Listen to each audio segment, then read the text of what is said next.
Muy buenas tardes, les damos la bienvenida y agradecemos porque nos acompañen. Vamos a continuar estudiando el capítulo 7 a los Hebreos. Solamente quiero recordarles del capítulo 6 que a los Hebreos fue escrita realmente a la iglesia primitiva, aunque habían pasado ya como 30 años y algo más desde que Jesús subió al cielo. Fueron estos creyentes los que eran tan fervientes al principio a quienes va dirigida este escrito, a los hebreos, a la iglesia primitiva que ya debían estar adultas.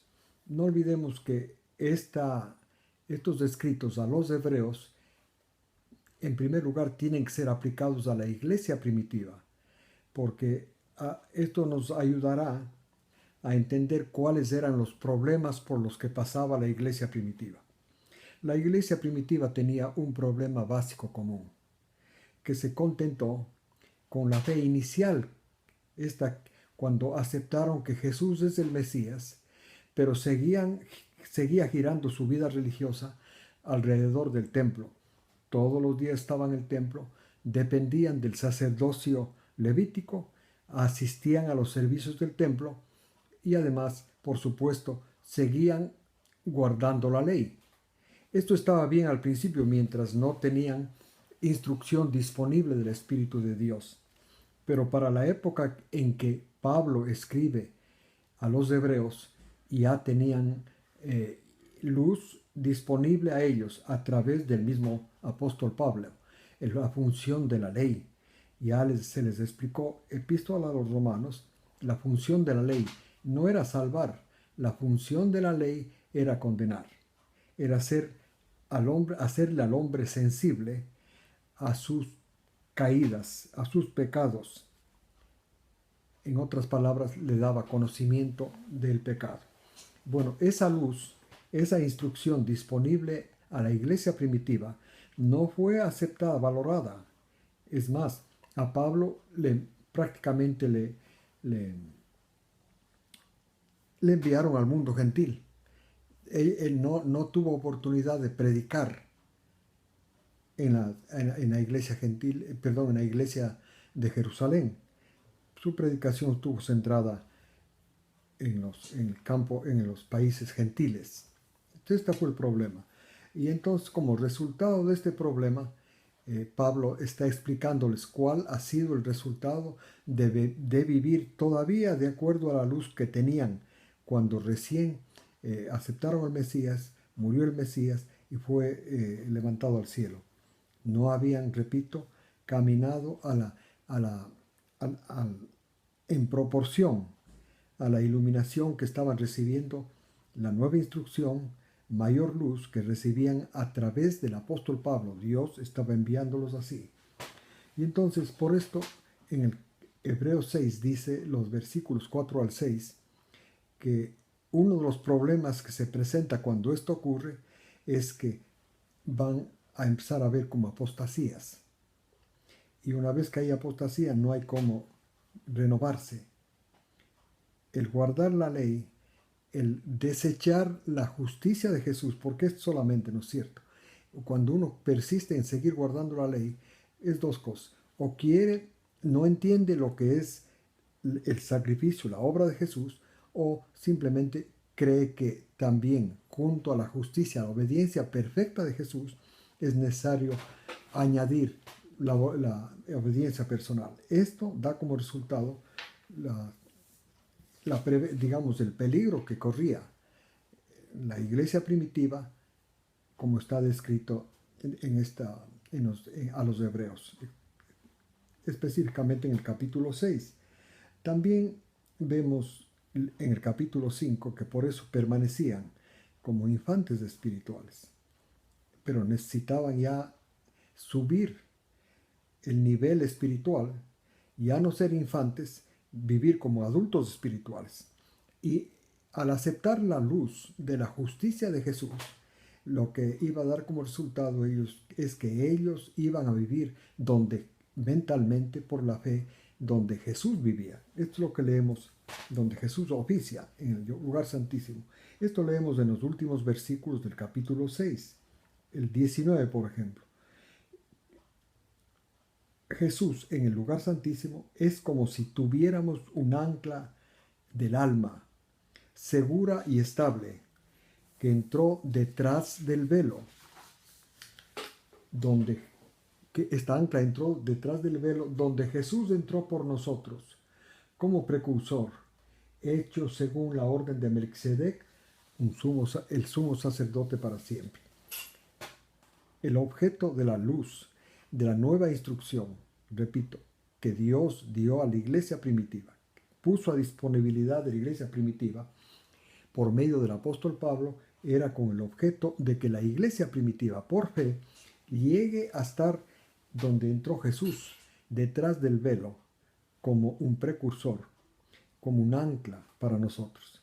Y entonces, por la fe, entramos a ese lugar donde está Jesús, lo acompañamos por la fe, o sea, mentalmente, y llega a ser esto un ancla. Un ancla tiene el objeto, de que la nave cuando está anclada en alta mar o en cualquier parte del mar, no sucumba, permanezca firme. Esta es la fe, la nueva instrucción que Dios dio a Pablo para que entregue a la iglesia primitiva, para que le acompañen a Jesús, le sigan a Jesús donde él entró, versículo 20, detrás del velo, o sea, en el lugar santísimo, y sea esa fe como un ancla para el alma, y estemos así en comunión con Jesús. En otras palabras, Dios quiere que estemos en comunión con Jesús, sumo pontífice, que nuestra atención esté centrada en Él. A través a los hebreos vamos a ir entendiendo cada vez más lo que esto significa. Si ustedes recuerdan un poquito el capítulo 4, versículo 16, allá se nos pide entrar. Allá es donde nosotros obtenemos el reposo, donde está Jesús. Jesús, sumo pontífice, dice, sentado en el trono de la gracia, para derramar esa gracia y para ayudar y para dar aquí al creyente el oportuno socorro. O sea, la relación que Dios quiere con la iglesia primitiva y con los creyentes de todos los siglos, incluyendo nosotros, que nuestra relación sea ahora con Jesús, sumo pontífice, porque desde ahí Él está en el trono de la gracia, Él está derramando en las personas que se acercan a Él misericordia, bondad y vistiéndoles en forma cada vez más práctica de su justicia. Una vez que hemos repasado, digamos que hemos dicho esto para tener presente los antecedentes del escrito a los hebreos, vamos a empezar el capítulo 7 de este escrito. Leamos de los versículos del 1 al 4. Ahora va a hablar de Melquisedec, del sacerdocio de Jesús. ¿Por qué es tan importante? Repito, está escribiéndoles a los hebreos. Para ellos el sacerdocio tenía mayor significado, un gran significado, muy diferente al significado que tiene y tenía para los gentiles. Los gentiles no tenían ninguna comprensión realmente del sacerdocio. Por esto es importante, al estudiar el capítulo 7, al repasar este capítulo, que tengamos presente que está escribiendo a personas que giraba su vida religiosa alrededor del santuario, como expliqué hace un momento. Leemos del 1 al 4. En efecto, Melquisedec, rey de Salem, sacerdote del Dios Altísimo, le encontró a Abraham cuando regresaba de la matanza de los reyes y lo bendijo. Este sacerdote, todavía no había templo, no había el sacerdocio levítico. Cuando Melquisedec, sacerdote del Rey Altísimo, salió a recibir a Abraham cuando regresaba de la guerra, de la matanza a los reyes, y le bendijo. Este sacerdote, en nombre de Dios, le bendijo porque lo que había hecho Abraham en esa guerra contra esos reyes paganos era de acuerdo a la voluntad de Dios, porque adelantaba el camino hacia la justicia, hacia la revelación de la justicia que ese camino es el Mesías. Digo, esa revelación de esa justicia es la vida, la muerte del Mesías. Los reyes a quienes atacó Abraham estaban queriendo inconscientemente bloquear ese proceso que llegaba a desembocar, repito, en la vida de Jesús, la expresión, la manifestación de la justicia de Dios. El versículo 2, Dios. Abraham le entregó a Melquisedec el diezmo de todo lo que despojó. Melquisedec, o sea, el diezmo de lo que despojó, o sea, lo que se apropió de estos reyes a quienes venció, de eso, lo mejor, el diezmo entregó a Melquisedec.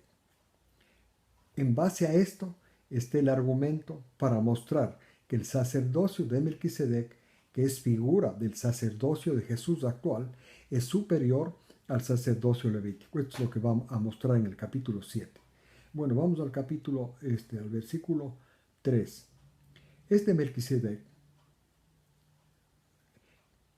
primero voy a leer el fin del 2, no leí. Melquisedec, primero se traduce rey de justicia y después también se traduce rey de Salem, que significa rey de paz. Entonces la palabra, el nombre Melquisedec, al traducir, significa rey de justicia y rey de paz. Este es el significado del sacerdocio de Jesús. Por eso dice que es hecho sacerdote según el orden de Melquisedec. Este sumo pontífice, Jesús, va a ser rey de justicia, iría a ser rey de justicia y rey de paz. Rey de la justicia de Dios. No olvidemos que la justicia de Dios se reveló solamente en Jesús. Quisiera explicarles un momento esto. La justicia de los hombres, un juez es justo cuando viene un reo, se analizan los hechos de este hombre acusado, vamos a decir, sí, reo, acusado, lo que sea, a la luz de una ley. Si es que el juez determina, dicta su sentencia de acuerdo a la ley, castigando al culpable, el juez es justo. Si no sigue la ley, no le castiga o no le declara inocente de acuerdo a la ley, es injusto. Ahora, la pregunta es, ¿este tipo de justicia es la justicia de Dios la que vino a revelar Jesús? Si es que es así, sería lo siguiente. Dios como juez justo, analiza el caso de nosotros los pecadores. Analiza a la luz de la ley de Él. Y todos los que hemos roto la ley, Él, si es juez justo, los castiga con la muerte. Ahora, en el caso de la justicia de Dios analizada así, vista a la luz de Jesús, el castigo no recibe el pecador, sino el castigo recibió Jesús. En otras palabras, en vez Dios de castigarnos a nosotros los pecadores, castigó a Jesús por las transgresiones nuestras a la ley. Ahí no es un juez justo, porque la ley no dice eso. La ley dice que el culpable debe ser castigado. Aquí Dios no castigó al culpable, sino al inocente, y a nosotros los culpables nos perdonó. Entonces Dios no fue justo, pero sí fue misericordioso. Bueno, no se trata entonces la justicia de Dios, no se trata de esta justicia como se expresó en Jesús. La justicia de Dios es esto. Dios, sin nosotros haber pecado, cuando Adán cayó, nos hizo también a nosotros pecadores. Luego después viene la justicia de Dios, o sea, hasta ese momento Dios era injusto porque nos metió bajo el poder del pecado sin nosotros haber cometido pecado todavía. Fuimos hechos pecadores. Entonces Dios, ese acto de injusticia, digamos así, lo compensa con Jesús, que Él siendo el inocente, le hizo pecador para que en Él la justicia de Dios aparezca. Este es el acto de injusticia que hizo con nosotros al hacernos pecadores en Adán, ahora nos hace inocentes en Jesús. Entonces ahí Dios es justo y también es misericordioso. Y a nosotros los pecadores hace que llegue a ser una realidad en nuestras vidas de esta justicia siempre que tengamos que prestemos atención a la historia de Jesús, es la fe. Bueno, entonces, teniendo presente que esto es la justicia de Dios, Jesús era, es sumo sacerdote para ser el rey de justicia y el rey de paz. Ahora, este sumo sacerdote, Melquisedec, volviendo a él en el versículo 3, dice, no tenía padre ni madre conocidos. En realidad no estaba entonces registrados como en el caso nuestro, nos registran al nacer quién es nuestro padre, quién es nuestra madre. Eso no había el registro de Melquisedec. Tampoco estaba registrado su nacimiento, sin genealogía registrada. No se sabía cuándo nació, ni tampoco hay un acta de defunción de Melquisedec. Por eso dice sin registro de muerte. Así dice literalmente. Este Melquisedec es copia de Jesús, el Hijo de Dios. Él permanece como sacerdote para siempre. Este Melquisedec es muy grande, porque Abraham, el hombre más importante de Israel, el más importante, de él salió Jacob y de Jacob salieron las 12 tribus. Entonces es importantísimo. Con él empezó Dios la obra para formar el pueblo de Israel. Pues este hombre importantísimo en la historia de Israel, en la historia del pueblo de Dios, le entregó el diezmo al Melquisedec. Y entonces el patriarca así reconoció la superioridad de Melquisedec al entregarle el diezmo. Bueno, una vez que entendemos que Jesús es copia de Melquisedec en el sentido de que no tenía registro de quién era su padre, no estaba registrado, ni quién era su madre, ni cuándo nació, ni cuándo murió. Lo mismo que Jesús, escúchenme bien. Jesús llega a ser sumo sacerdote después que muere, cuando resucita. Llega a ser sumo sacerdote, no antes. O sea, si ustedes leen el capítulo 4, verán que él tuvo que aprender a obedecer primero para luego ser nombrado sumo sacerdote. Ahora, este Jesús, el resucitado, como es la nueva naturaleza, ya no es la naturaleza vieja, la nuestra actual, la que nació de María. Ya no es esa naturaleza la que tiene Jesús. Ahora es la nueva naturaleza. Por eso Melquisedec es figura de él, sin padre ni madre conocidos, porque él es el primero de la raza, de la nueva raza humana. Es el primero. No tiene padre, no tiene madre, no tiene fecha de nacimiento y tampoco no va a tener nunca fecha de defunción porque es eterno. Bueno, ahora el punto último de este pasaje es que Abraham, repito, le rindió tributo a Melquisedec como hombre superior a él, porque al darle el diezmo del botín que él tuvo de la guerra. Ahora, versículos 5 al 10. Comparando ahora a los hijos de Leví con el sacerdocio de Melquisedec. O sea, el sacerdocio levítico con lo de Melquisedec. Dice, en realidad los hijos de Leví, los que reciben el sacerdocio, tienen el mandamiento de la ley de recibir el diezmo del pueblo. Va a comparar ahora la calidad del sacerdocio de Melquisedec con la calidad del sacerdocio levítico basado en el diezmo. Dice, por la ley, por mandamiento de la ley, recibir del pueblo el diezmo. Es decir, sus hermanos, los hermanos de los levitas, aunque todos sean descendientes de Abraham, sin embargo, daban el diezmo a uno de los hermanos de ellos, a Leví. Pero el que no es descendiente de ellos, esto es Melquisedec, no era descendiente. Melquisedec, recuerden que era contemporáneo de Abraham. Antes que haya Leví, estaba ya Melquisedec. Dice, pero, estoy en el 6, pero el que no es descendiente de ellos, de Leví, recibió el diezmo de Abraham y bendijo al que tenía las promesas. Recibió el diezmo de Abraham y le bendijo a Abraham. 7. Sin discusión ninguna, el más importante es el que puede bendecir al menos importante. 8. Melquisedec era más importante que Abraham, por eso le bendijo. 8. En esta misma línea, en verdad, hombres mortales reciben el diezmo. Estos son los de la tribu de Leví, que también recibían por supuesto, los mismos de la tribu de Leví, recibían el diezmo en los días de la iglesia primitiva en que fue escrito a los hebreos, escrito a los hebreos.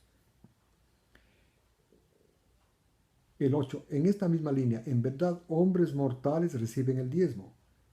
Pero allí, en el caso de Abraham, uno que fue testificado que vive. Dicho de otro modo, por medio de Abraham, estoy en el 9, incluso Leví, quien recibía diezmos, entregó el diezmo. Pues potencialmente, Leví estaba todavía en los lomos de su antepasado Abraham cuando le salió al encuentro Melquisedec. En otras palabras, el antecesor genealógico, genético de Leví estaba todavía en el seno de Abraham, estaba en Abraham cuando Abraham salió a dar el diezmo al Melquisedec, le dio el diezmo al Melquisedec. En otras palabras dice, de esa forma, más bien dicho, en cierta forma, el mismo Leví, el que recibía los diezmos de los judíos, de los israelitas, entregó el diezmo a Melquisedec. Con este argumento se prueba de que el sacerdocio de Melquisedec es superior al sacerdocio levita. Ahora, ¿por qué es importante esto? Porque en los días de la iglesia primitiva, en los días de este escrito a los hebreos, los de la iglesia primitiva, los primeros creyentes, eran asiduos continuos al templo, donde ministraba justamente el sacerdocio los descendientes de Leví. Le está yendo a mostrar que ellos estaban equivocados ya, porque estaban asistiendo a servicios que hacían hombres, oficiaban hombres, inferiores, de rango sacerdotal inferior al de Jesús. Versículos 11 al 15, otro punto. Otro punto importante en el sacerdocio es que el objetivo del sacerdocio era dar la perfección. Escuchen bien, la perfección consiste en llegar a estar en la presencia de Dios. Cuando un hombre alcanza la perfección es cuando llega a la presencia de Dios. Entonces, los judíos, los israelitas, la iglesia primitiva, pensaban que podían llegar a la presencia de Dios, aunque estaban todos los años estaban aprendiendo que nunca se entra a la presencia de Dios, aprendían en el templo, en la fiesta, ¿no es cierto?, ¿cómo se llama esta fiesta? De la expiación. En esa fiesta, justamente, ustedes leerán más tarde a los hebreos, que indicaba la fiesta de la expiación, en la que el sumo pontífice entraba ese único día, una sola vez, con sangre. Era para indicar que el camino hacia la comunión con Dios del Padre estaba todavía cerrado. Por esto, cuando se murió Jesús, ese velo que separaba el lugar santísimo del santo fue roto, indicando que la presencia de Dios ahora estaba ya disponible a los seres humanos que caminaban por el camino que Jesús mismo explicó. Dijo, yo soy el camino, la verdad y la vida. Nadie llega al Padre si no es por mí. Bueno, esto es lo que se está diciendo. Con el sacerdocio se alcanza la perfección, es decir, con el sacerdocio, la persona ahora, por la fe, puede entrar a la presencia de Dios. Pero el sacerdocio, no el levítico, repito, porque el levítico justamente enseñaba lo contrario, que el camino a la presencia de Dios por el templo del Antiguo Testamento estaba cerrada. Entonces dice otro punto, estoy en el versículo 11.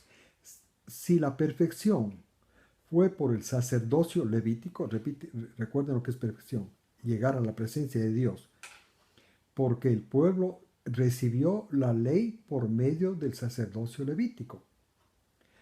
El sacerdocio levítico, entonces, en el sistema del Antiguo Testamento, la ley y el sacerdocio levítico tenían el propósito el intento de a hacer que la persona llegue hasta Dios. Pero en la misma ley estaba indicando que nadie puede cumplir la ley. Y segundo, en la misma ley, en la ley del templo, indicaba por la fiesta de la expiación que en la entrada a la presencia de Dios, al lugar santísimo, estaba cerrada. Entonces, si es que hubiera habido la posibilidad de perfección con el sacerdocio levítico y por medio de la ley que recibieron el pueblo por el sacerdocio levítico, fue dada por Moisés, pero los levitas fueron los que enseñaron, ¿no? ¿Qué necesidad había de que surgiera otro sacerdote a la manera de Melquisedec y no designado según el orden de Aarón? Claro, es obvio. El sacerdocio levítico del orden de Aarón era un sacerdocio fallido para cumplir el propósito de perfeccionar a la persona. Esto es, de darle acceso, facilitarle el acceso a la presencia de Dios. Por eso fue necesario el otro sacerdocio, el de Jesús. El de Jesús sí nos lleva a la presencia de Dios. Justamente el párrafo que repasamos del capítulo 6 dice eso. Ahora, otro punto bien importante, el versículo 12.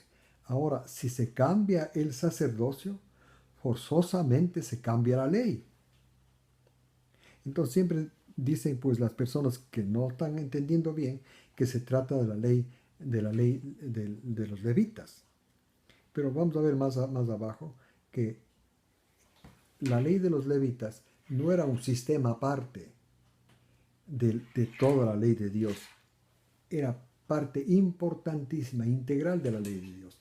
Porque cuando se rompía una parte de la ley de Dios, los 10 mandamientos, justamente mediante otra parte de la ley, que era la ley del sacerdocio levítico, la persona podía ser reinsertada en el pacto. No era perdonada, era reinsertada en el pacto.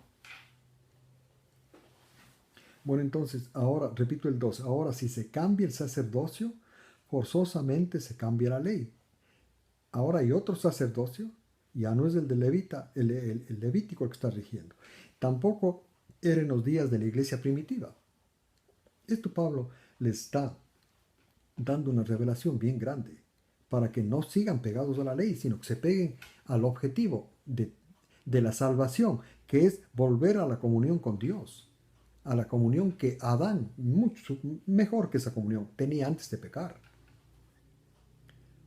13. Resalta que aquel de quien se dice esto, el nuevo sacerdote, el nuevo sacerdocio, dice pertenece a otra tribu, de la que nadie ha servido en el altar del templo aquí de la tierra, del templo judío, ya que es obvio que nuestro Señor nació de la tribu de Judá, no de la tribu de Leví, tribu a la que Moisés no dijo nada tocante a los sacerdotes.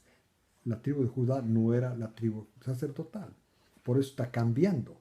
Para poder hacer ese cambio de nombrar un sumo sacerdote de otra tribu diferente a la de Leví, tenía que ser anulada la ley. Y todavía más, versículo 15, es obvio que este sumo sacerdote surge, no obstante que no es de la tribu de Leví, sino de Judá, surge a la manera, por supuesto, de Melquisedec, que es un sacerdocio diferente al sacerdocio de los levitas. Versículos 16 al 25.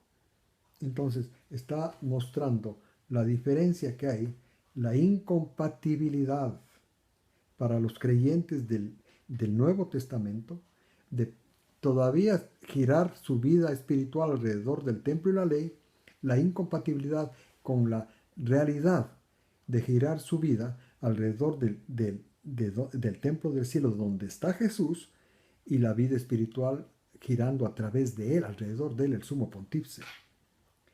Claro, todavía no valoramos lo que es el sumo pontífice, pero poco a poco vamos a ir entendiendo esa obra extraordinaria. Y luego, después se puede ir aprendiendo mucho más ya en las epístolas de Pablo, que se refiere mucho a la obra de Jesús, sumo pontífice, sin mencionar, por supuesto, en el cielo actualmente. Ahora, los versículos 16 al 25. Que no llegó a ser sacerdote por una ley de mandamientos carnales. el 15 y el 16 voy a leer. Todavía es más obvio, si surge otro sacerdote semejante a Melquisedec, que no llegó a ser sacerdote por una ley de mandamientos carnales, que eso era la ley del sacerdote levítico, mandamientos carnales, sino por el dinamismo de una vida indestructible. Jesús no llegó a ser sumo pontífice por mandamientos, fue porque su vida fue indestructible, una vida perfecta, inocente, inmaculada. Por esa razón Jesús llegó a ser el sumo pontífice, pero de un orden diferente de sacerdotes, no levitas, sino de Melquisedec. El 17. Pues se da este testimonio a favor de Jesús. Tú eres sacerdote para siempre, según el orden de Melquisedec.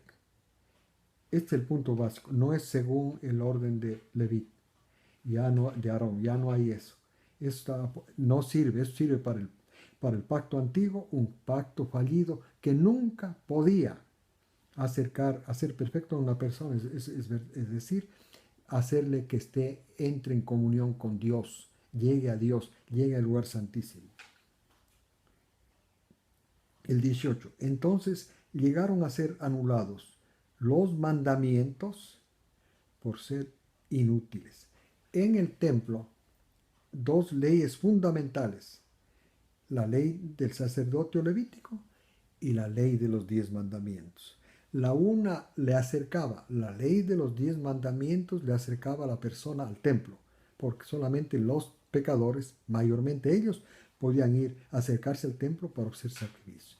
Y allí, en el templo, la ley del sacerdocio levítico. Esas dos leyes, esos dos tramos del camino a la comunión con Dios el Padre, estaban negados, porque no.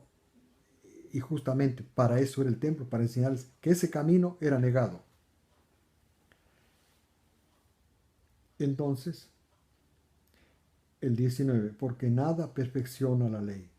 Repito, perfección significa solamente la obediencia perfecta a la ley, sino el objetivo de la obediencia, llegar a estar en comunión con Dios, llegar ante Dios, estar en la presencia de Dios. 20. Por lo cual, el que Jesús fue hecho sumo pontífice de acuerdo a Melquisedec, no fue sin juramento. Mientras ellos llegaron, los de Leví, ellos llegaron a ser sacerdotes sin juramento, sino por la ley. El 21. O sea, son diferencias básicas. Dios juró que Jesús llegaría a ser sumo pontífice, pero no basado en una ley, sino basado en una vida indestructible, purísima. Esto es lo que se comprometió Dios a alcanzar eso, y efectivamente alcanzó. Por esto Jesús actualmente es el sumo pontífice de los creyentes. El 21. Pero Jesús sí fue con juramento.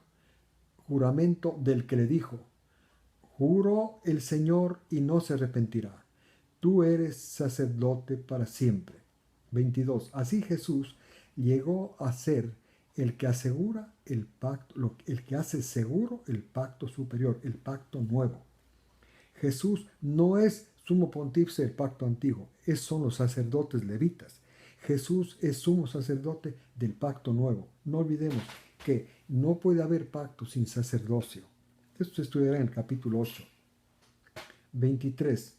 Por otro lado, ellos, los sacerdotes levitas, fueron más numerosos porque la muerte les impedía continuar. En cambio, Jesús es uno solo actualmente porque permanece por la eternidad. Su sacerdocio, entonces, definitivo y eterno. El 25. Por esto es poderoso para salvar a todos los que se acercan a Dios por medio de él, porque siempre está vivo por interceder por ellos. Es importante notar aquí que el sacerdote es el que salva. La víctima nunca salva, ni en el antiguo pacto, ni en el templo antiguo, y peor en el caso de Jesús. Jesús obró la salvación en él. Es una cosa, toda nuestra salvación fue hecha en él. Ahora, el sumo pontífice es el que hace efectiva una realidad de esa salvación en cada uno de nosotros. Este es el trabajo de él. Este es el trabajo, también el trabajo de él es mantenernos en esperanza, o sea, hacernos comprender que gracias a que en él se llevó toda la salvación, nosotros sí calificamos para participar en todas las grandes promesas, incluyendo la de ir al cielo para sus bodas. Pero hay que acercarse a Dios por medio de él. No puedo acercarme yo directamente, hermanos. El camino al cielo, el camino a Dios está abierto. El camino se llama Jesús. Él es, leímos un poco antes, Él es el precursor. En el último versículo del capítulo 6, Él es el precursor. Somos sacerdote precursor que entró en el lugar santísimo como precursor. Precursor es el que va adelante. O sea, el que asegura la trocha. Ya está abierto, está seguro. Y ya está Él ahí. Nosotros por la fe estamos conectados a Él. Ahora, del 26 al 28. Este es el sumo sacerdote que tenemos actualmente. Es apropiado, es el correcto, es el inocente, el inmaculado, separado de los pecadores, que llegó a ser más exaltado que los mismos cielos. 27. Que no tiene necesidad, como los sumos pontífices del templo del Antiguo Testamento, de ofrecer sacrificios cada día, primero por sus propios pecados y después por los pecados del pueblo. Pues eso lo hizo Jesús una vez para siempre cuando se ofreció a sí mismo. El 28.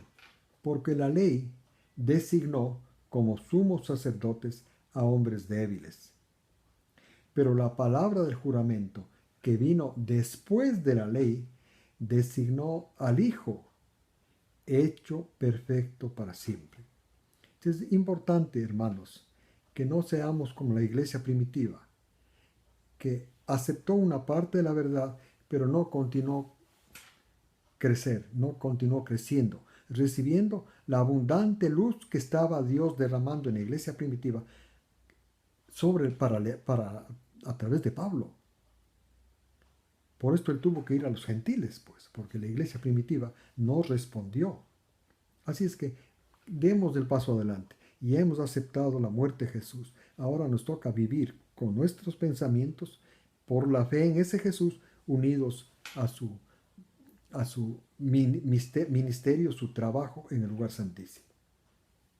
Tenemos un sumo sacerdote poderoso, extraordinario, y lo más importante, él está gobernando, haciendo su trabajo de sumo pontífice desde el trono de la gracia. El trono de la gracia es la fuente de la misericordia para el pecador, la fuente de la compasión, de la bondad, de la guía. Les invito entonces a que repasen estos capítulos, les va a ser muy importante y muy útil en su vida. Que Dios los bendiga y que esta semana sea para ustedes de mucho éxito, y les invito para la próxima semana a acompañarnos del capítulo 8 a los Hebreos. Gracias.